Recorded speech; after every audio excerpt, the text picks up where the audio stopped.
So hi guys, welcome back to my new channel. So guys, मैं हूँ अरविंद और आज हम रिएक्ट करने वाले हैं एक ऐसे होस्टिंग चैनल पर जो उसने पूरा का पूरा सोशल मीडिया हिला दिया है। तो आप लोग भी जरा देखना क्या हिलाया है इसने सोशल मीडिया। तो चलते स्टार्ट करते हैं वीडियो। और हाँ, वीडियो स्टार्ट करने से पहले यार चैनल को सब्सक्राइब कर देना यार। कोई भी सब्सक्राइब नहीं कर रहा है चैनल को, वीडियो तक नहीं देख रहा, वॉचिंग नहीं कर रहा कोई वीडियो मेरी, तो यार देखना है। रिएक्ट करते हैं वीडियो। तो चलो स्टार्ट करते हैं वीडियो। दोस्तों, किसी भी देश का चौथा स्तंभ होता है उनका मीडिया या न्यूज वाले या फिर कुछ भी कह लो। जो कुछ भी देश में गलत सही चल रहा होता है वो अपने माध्यम से लोगों तक पहुंचाते हैं, क्योंकि देश की जनता मोस्टली अपने कामों में व्यस्त रहती है और इतना बड़ा देश है हमारा, तो सबको खबर बिना मीडिया के तो मिलने से रहा। तो शाम को जब पापा लोग टीवी ऑन करते हैं तो देश के कोने कोने की सारी खबर देखते हैं, देश की क्या हालात है, सब कुछ सामने आता है न्यूज के माध्यम से। तो चलो आज हम भी थोड़ा टीवी पे न्यूज देख लेते हैं। इन्होंने बयान दिया है ना, जो इन्होंने स्टेटमेंट रखी है, ये बहुत ही बुरी है और इससे समाज में जो मैसेज फैल रहा है ना, वो बहुत ही बुरा मैसेज आ रहा है। और क्या असर पड़ेगा, और आप कौन होते हैं डिसाइड करने वाले कि वो कौन सी उम्र में शादी करनी चाहिए, उन्हें कौन सी उम्र में बात है, उनके पेरेंट्स डिसाइड करेंगे, उनकी फैमिली डिसाइड करेगी, उसका खुद का निर्णय होगा कि उसे कौन सी उम्र में शादी करनी चाहिए, कौन सी में नहीं करनी चाहिए। मुझे समझ में नहीं आ रहा कि यहाँ पे लड़कियां ऑफेंड क्यों हो रही हैं, जबकि प्रेमानंद जी ने सबके लिए ही बोला है, ये स्पेशली लड़कियों के लिए नहीं बोला। अरे दीदी, वो झोल है ना, इसीलिए। ऐसा झोल भाई, एसएससी के एग्जाम में जो मैसअप हुआ है उसके बाद जो पीसफुल प्रोटेस्ट हो रहे थे उसको दबाना भी तो था ना। आप कहते हो ना कि जेल तो कॉमेडियन जाएगा, तो आज से ये बोलना भी शुरू कर दो कि जेल तो कॉमेडियंस और टीचर्स ही जाएंगे। देश की असली हालत देख करके लग तो यही रहा है। आज इंट्रो करने का मन नहीं है दोस्तों, सीधे वीडियो शुरू करते हैं। यार मतलब मेरा इतने सालों का यूट्यूब का करियर, उससे पहले म्यूजिकली पे भी थी मैं, और मोस्टली मैं फनी कंटेंट ही बनाती हूँ। फनी कंटेंट नहीं दीदी, वो आपकी शक्ल पे हंसते हैं। पप्पी, अगर तेरी बंदी बन रही है तो इसका मतलब ये नहीं है कि तू बहुत खूबसूरत हो गया है, छुछुंदर तू आज भी लगता है। वो पता लगे कि उसका चश्मा नहीं लगा हुआ, वो पहचान नहीं पा रही तुझे। अरे अभी आप जानती कहाँ हो मुझे।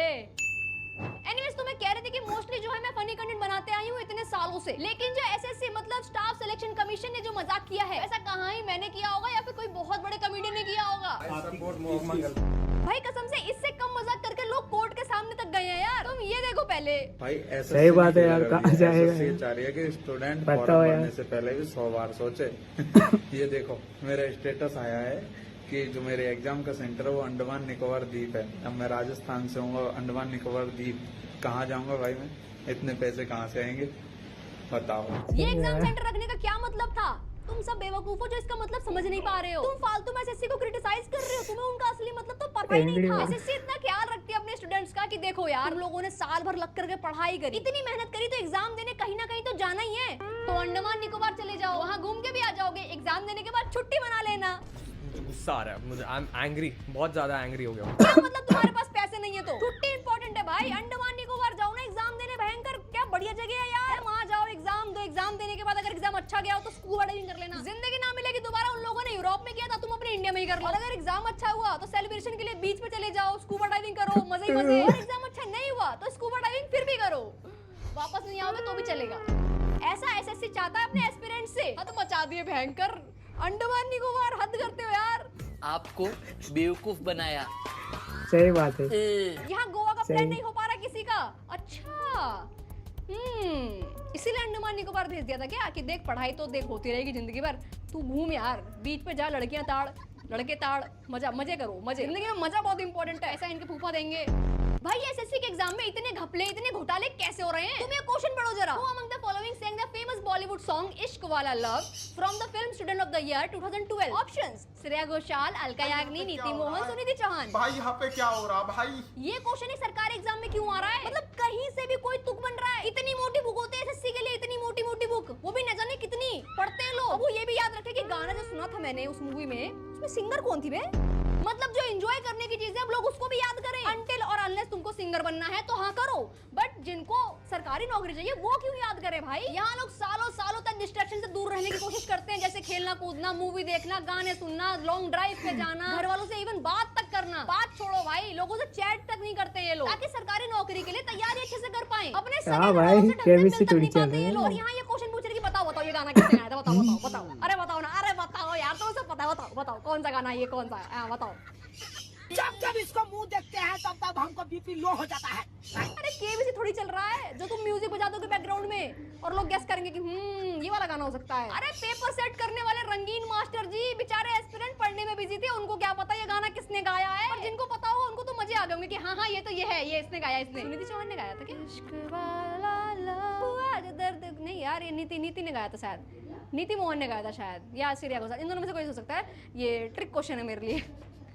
सोचो भाई मेरा दिन रात का यही काम है, मुझे तक नहीं पता वो बेचारे पढ़ने निकले वाले बच्चों को कहाँ से पता होगा। और ये सवाल पता है एसएससी के किसके पेपर का है? एसएससी जीडी जनरल ड्यूटी, ये कांस्टेबल का एग्जाम है बेसिकली। बीएसएफ काउंटर टेररिज्म वगैरह के जो भी कांस्टेबल होंगे उनकी भर्ती के लिए ये वाला एग्जाम था और ये उनका क्वेश्चन। अरे क्या बात सूंघ के पेपर बना दिया था क्या सस्ते न से? मुझे लगता है दोस्तों इसमें भी एसएससी वालों ने बहुत सोचा होगा, डीप थिंकिंग दी होगी कि यार देखो कांस्टेबल अगर ये लोग बन गए फिर काम पे कहीं बोर हुए, उनको पता तो रचे ना गाना कि ये गाना कैसे है, कैसे गाते हैं, इसका लय ताल सुर क्या है, कौन से सिंगर ने इसको गाया है। हनी सिंह का वॉल्यूम 1 बादशाह ने लिखा था या फिर हनी सिंह ने, है सब पता होना चाहिए। सोचे एसएससी एस्पिरेंट्स को एग्जाम के लिए प्रिपरेशन कैसे करनी चाहिए अकॉर्डिंग टू एसएससी। मम्मी हो गया मेरा खाना, मैं जा रही हूँ पढ़ाई करने। हे सिरी प्ले वॉल्यूम 1।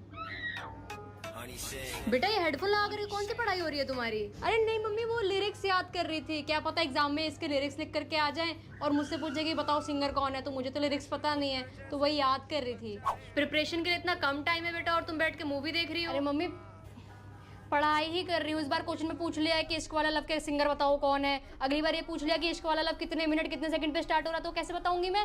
इसलिए याद कर रही हूँ, सब कुछ लिख लिख करके रख ले रही हूँ, याद रहना चाहिए ना भाई। बहुत प्रेशर है मम्मी, बहुत प्रेशर है। अंग्रेजी बीट का राइटर तो बादशाह है ना, हनी सिंह है ना यार। हनी सिंह है लेकिन बादशाह ने बोला था कि वो है, हनी सिंह भी बोल रहा है कि वो है।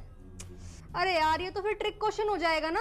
आई बेट यू नो दिस। बोलने वाले क्रिएटर का नाम है मुस्कान कारिया, उसका एक ब्लैक कलर का बिल्ला भी है। ये सब क्या बड़बड़ा रही हो बेटा तुम?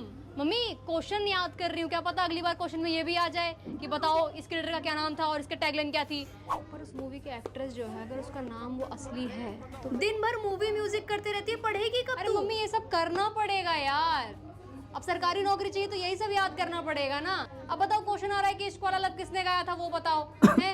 अब मेरे को परेशान मत करो, अपने को याद करने दो यार, टाइम नहीं होता इतना हम लोगों के पास बात करने का। ज्यादा हो गया अभी कहाँ, अभी तो मजाक शुरू हुआ है। एग्जाम सेंटर्स का देख लो, एग्जाम सेंटर में बच्चे जा रहे हैं और वहां जाकर उनको पता लग रहा है कि दप्पा ये तो तुम्हारा सेंटर ही नहीं है। इसमें दिखा रहा है आर के डिजिटल सेंटर नंबर 2 और गेट नंबर 2, और ये मैंने अभी एसएससी की साइट से डाउनलोड किया है। इसमें सेंटर दिखा रहा है Pawan Ganga. On the spot centre change किया है इन लोगों ने, ऑन द स्पॉट। अब मैं वहाँ जा भी नहीं सकती हूँ इतनी दूर, यहाँ से वहाँ तक पहुँचना मेरे लिए इम्पॉसिबल है। कुछ बच्चों का एग्जाम सेंटर उनके एडमिट कार्ड पे कहीं और का है और वहाँ जाने के बाद पता लग रहा है कि नहीं ये तो है ही नहीं, तुम्हारा तो वहाँ है। माना कि इंसान कुछ भी कर सकते हैं पर इसका मतलब ये थोड़ी ना यार वो एक सेंटर से दूसरे सेंटर पे ऐसे प्रकट हो जाए नारद मुनि की तरह। इतना कंफ्यूज कैसे हो सकता है कि एग्जाम कंडक्ट कराने वाला बोर्ड? इतना कंफ्यूज तो लड़के अपने पीरियड्स में नहीं हो रही, इतना कंफ्यूज तो लड़के नहीं हो रहे कि अपनी मल्टीपल क्रशेस में से किसको हाई लिख के भेजूं, किससे इग्नोर हूं आज।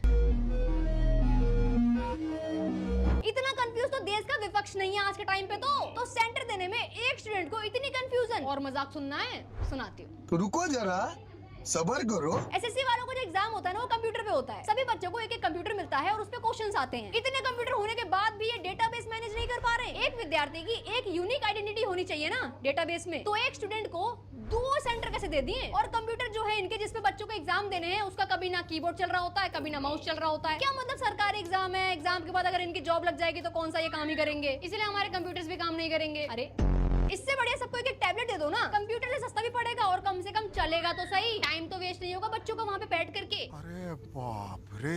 वैसे जब इतना सब हो गया ना भाई तो टीचर्स ने खुद जाके प्रोटेस्ट किया, पीसफुल प्रोटेस्ट किया, पहले ही बता दूं। एंड उसमें फिर सरकार ने बोला कि जाओ जाओ जाओ पकड़ लो इनको, पकड़ लो। क्या शिक्षा देते हैं क्या ये? अच्छा कोई बात नहीं, पकड़ लो। और सारे टीचर्स को पकड़ करके बस में भर के प्रोटेस्ट साइट से ही भगा दिया और उनमें सारे हमारे फेमस टीचर्स थे आगे। आप इतना डरते क्यों यार? सेशन चल रहा है, मैंने पहन के 2017 में उतार दी। अरे जब आरजी करके केस में प्रोटेस्ट नहीं होने दिया तो ये तो फिर भी बच्चों के भविष्य से जुड़ा प्रोटेस्ट है, इसको क्यों ही होने देंगे? जब वहाँ गए तो पुलिस ने खुद बोला कि ठीक है 4 लोग आप चलो अंदर, और वहाँ पे खड़ा किया गया। फिर प्लानिंग से क्या किया गया, रस्सी डाल दी गई और उतनी देर में ही 2-3 गाड़ियाँ बसें आई पुलिस की और ऐसे उठा के लोगों को ले जा रही थी जैसे ये आतंकवादी हैं। इस एसएससी वालों की गलतियां होती हैं कि ये क्वेश्चन गलत लिख देते हैं, बट ये क्वेश्चन गलत है उसको भी बच्चों को बताना है, वो भी 100 रुपए पर क्वेश्चन देके। लेट्स सपोज अगर 10 क्वेश्चन गलत है तो 1000 रुपए हो गए। अब ये चीज हर बच्चे को करनी है। अभी एसएससी में मेरे ताऊ को किसने जॉब दे दी? सो गाइस वीडियो कैसा लगा? अच्छा लगा तो लाइक करना, और चैनल पे नए हैं तो सब्सक्राइब करना यार प्लीज़। मिलते हैं फिर नेक्स्ट वीडियो में। Thank you so much, bye.